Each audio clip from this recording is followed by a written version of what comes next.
E a política monetária restritiva do Banco Central chegou com força à economia neste segundo semestre. Os números comprovam esse movimento, especialmente pelo avanço da inadimplência e dos pedidos de recuperação judicial, segundo o monitor da RGF Bisdoc. O número de companhias nessa situação subiu 25% no segundo trimestre deste ano, quando comparado a 2025. Entre esses casos, um dos mais emblemáticos é o da Casas Bahia, que foi protocolado no último domingo. Assunto que a gente repercute agora com o Lucas Pena, que é CEO da Pact e especialista em gestão de passivo judicial corporativo. Uma boa tarde para você, seja bem-vindo. Boa tarde, Estevão. Muito obrigado. Lucas, que panorama a gente pode trazer de que esses pedidos de RJ estão nos mostrando da economia brasileira? As empresas hoje já estão atuando em um risco fiscal, digamos assim, por conta das adversidades que vão enfrentando? Eu entendo aqui que a gente tem, com certeza absoluta, um efeito preponderante das incertezas macroeconômicas, né? Acho que, para além da questão fiscal em específico, a gente teve um ano bastante surpreendente, né? Com uma série de guerras e de condições que não necessariamente eram esperadas nos planejamentos estratégicos corporativos. Então, a gente tem visto aí companhias que aceleraram ali a sua discussão sobre uma recuperação e buscaram a proteção da justiça justamente para se precaverem de um cenário ainda mais crítico, né, em que ela não possa cumprir com as suas obrigações, principalmente as suas dívidas bancárias. É um contexto bastante complexo, mas que tem consequências muito diferentes a depender do setor, né? Então, a gente teve grandes discussões esse ano, a gente tem três grandes RJs em discussão em paralelo, né? Ambipar, TOC, que é Tokstok com Mobile, e agora a Casas Bahia. Em todas elas a gente vê ali uma consequência relacionada à correção e aos juros, mas também uma consequência do processo de transparência dessas companhias com os seus passivos financeiros e judiciais ao longo do tempo. Bom, e essa crise de crédito, ela tem gerado a RJ, né? Muitas empresas aderindo, tendo esse passivo judicial. Pode existir também, penso aqui nesse momento conversando contigo, pode existir alguma limitação nacional de tanto que a gente está enxergando as empresas pedindo RJ? Pode trazer alguma consequência em escala para a economia? Eu entendo que no cenário atual não. A gente tem visto as RJs, apesar do crescimento de 25%, ainda bastante limitadas e com bastante assim referência em como essas companhias têm lidado nos últimos anos com as suas próprias operações, né? Então, das grandes operações que a gente vê de recuperação, todas essas empresas tiveram dificuldades importantes nos seus mercados, individualmente, né? Então, quando a gente olha para o varejo, por exemplo, a gente tem os pares de Casas Bahia, como Magazine Luiza, a própria Amazon e Mercado Livre, que atuam já nesse setor hoje, sem necessariamente uma crise a ponto de terem que se reestruturar, né? Ao contrário das Casas Bahia, que tem, nos últimos 4 anos, corrido atrás um pouco dos seus prejuízos operacionais, tentando reencontrar um modelo operacional saudável. E quando uma companhia está passando por esse processo de buscar uma nova estratégia operacional num contexto macroeconômico como o atual, aí sim a gente começa a assistir pontualmente esses momentos de crise, né, onde não existe mais alternativa a não ser buscar a recuperação judicial, que é um instrumento para que a companhia se reencontre, né? Então, aqui também a gente não está falando, as RJs não são um instrumento de falência, eles são justamente um instrumento para que a companhia possa reencontrar o seu trilho de maneira segura, protegida pela justiça, para que isso possa alcançar com sucesso ali a sua recuperação, a volta operacional da companhia em condições normais, como a gente assistiu, por exemplo, Dia Brasil, né? Dia Brasil é uma companhia mercado, né, que atua no setor de Carrefour, Grupo Pão de Açúcar, que também passou por uma RJ e saiu da RJ nos últimos 6 meses, nesse último semestre. Então, a RJ ela é um mecanismo que, apesar de ali dar transparência de um momento crítico, ela é executada para que a companhia possa se recuperar.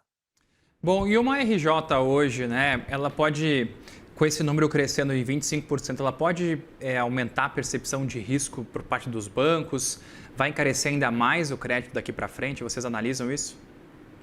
Com certeza absoluta, assim, o que os principais devedores têm se confrontado nessas RJs é com a surpresa dos números que têm sido apresentados nos balanços que são encaminhados à recuperação judicial, né? E inclusive os três casos que eu citei aqui, né, Toque, Casas Bahia e Ambipar, têm enfrentado com a própria administração judicial uma série de questionamentos quanto aos números financeiros apresentados. Balanços não necessariamente auditados ou com desencontro de informações básicas que não conseguem ali demonstrar a necessidade de fato da RJ ou a viabilidade dessa recuperação. Isso faz com que todas as entidades bancárias se sintam ali inseguras, né? Ou seja, será que a gente está oferecendo crédito com base numa análise que realmente tem dados reais e corretos? As próprias lojas americanas foram um caso em que isso se tornou público de uma maneira abrangente. Então, eu entendo que isso vai trazer muita insegurança nesse processo de análise de crédito, não necessariamente pela revisão das taxas de juros, mas por essas instituições revisitarem os seus processos para que a análise de crédito seja feita de uma maneira um pouco mais específica e mais cautelosa com relação à chance dessa companhia se reencontrar do ponto de vista operacional. Bom, e além do varejo, tem outros setores que estão preocupando bastante? Vocês têm observado um pedido maior de recuperações também? A gente tem visto, na verdade, grandes empresas revendo seus processos de planejamento. Muitas delas tinham uma baixa preocupação com relação, inclusive, ao processo eleitoral, que é comum no Brasil, nessas oscilações, mas têm se voltado a esse momento, né? Então, passado a olhar já desse ponto por causa das incertezas que o período eleitoral traz e também por causa das incertezas do que essa escolha no processo de eleição pode fazer com risco fiscal, com juros, com a estabilidade econômico-financeira dali por diante, né? As empresas têm precificado, lógico, um cenário de estabilidade, mas revisitando as suas estratégias para que elas possam estar preparadas operacionalmente para um cenário um pouco mais atípico e mais estressado. Então, que é exatamente o que a Casas Bahia não conseguiu atravessar sem recorrer à recuperação judicial. Então, não tem sido maior as discussões sobre recuperações judiciais. Eu acho que a gente está no momento muito da divisão de quem não se preparou para passar por um momento mais crítico em condições de saúde operacional e aqueles que se prepararam e, portanto, estão se planejando para permanecer assim e sobreviverem ao longo dos últimos 12 meses com saúde financeira, reestruturação das suas dívidas, principalmente extrajudicialmente, sem que precisem recorrer à recuperação judicial como estratégia. Bom, Lucas, mas aí me vem a questão assim, a recuperação judicial hoje, ela é uma consequência dessa política de juros mais altos, uma instabilidade econômica, ou talvez também seja um problema que as empresas estão passando por conta dos seus modelos de negócio, de não estão se adaptando, ou talvez não estão enfrentando as mudanças como elas estão acontecendo? Perfeitamente. Eu acho que a gente tem visto nos últimos anos uma mudança enorme, num ritmo muito mais acelerado, principalmente do ponto de vista de tecnologia, né? Então, muitos dos setores, inclusive, que a gente assiste recorrendo à recuperação judicial, o varejo, o mais importante deles, tem sido desrompido pelas lógicas de plataforma, de inteligência artificial, e nem todas essas organizações conseguiram estar à frente das tendências, né? E se reorganizarem a tempo de serem responsivas operacionalmente a um novo cenário junto com todas as questões macroeconômicas normais da indústria brasileira. Acho que aqui vale a pena a gente separar também os grupos de empresas, né? Então, as pequenas e médias empresas, que acabam sendo muito mais afetadas pelas questões macroeconômicas, inclusive, né? Tem menos condição de responder a um juros mais alto por muito tempo, ou nem dívidas podem tomar, e aquelas empresas maiores, né? Que deveriam, inclusive, estar mais sãs para enfrentarem esses momentos e que, ao mesmo tempo, têm muito mais dificuldade de adaptação, como você trouxe, e que, com certeza absoluta, reflete no momento em que você precisa recorrer à recuperação judicial.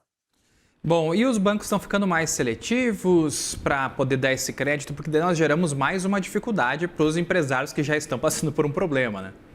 Sem dúvida. Exatamente. Eu acho que nesse momento em que você começa a se encontrar com um caixa muito menos líquido, né, com muito mais pressão, mesmo que você ainda não esteja com prejuízo, você vai tendo cada vez mais dificuldade de encontrar alternativas bancárias e financeiras viáveis para a sua condição, né? Então, imagine, conforme você vai se tornando uma companhia mais estressada, os seus resultados financeiros pioram e, portanto, a alternativa de crédito que você tem, ela também piora correspondentemente a essa criticidade. Isso faz com que você fique sem alternativas, né? Que é como como a Casas Bahia se encontrou, e para que qualquer movimento seja feito, ela precisa estar protegida dos compromissos que ela assumiu antes disso. Né? Lembrando aqui que a Casas Bahia passou por uma recuperação extrajudicial há pouco tempo atrás, né, que claramente não foi suficiente para que a companhia conseguisse reencontrar os seus trilhos operacionais. É uma companhia que passou por uma série de mudanças de gestão nos últimos anos, então uma dificuldade do ponto de vista de direção relevante, né? E ao contrário dos seus pares do mercado, que tem encontrado ali um pouco mais de estabilidade do ponto de vista societário, estratégico e operacional para enfrentarem esse momento, né? Então, com certeza absoluta, quanto pior ficam essas condições operacionais, quanto mais restrito fica o mercado, né, as questões de oferta e demanda, pior para que você consiga recorrer a alternativas de crédito que sejam saudáveis. Lucas Pena, CEO da Pact, muito obrigado pela participação aqui com a Obrigado. gente. Até uma próxima. Até.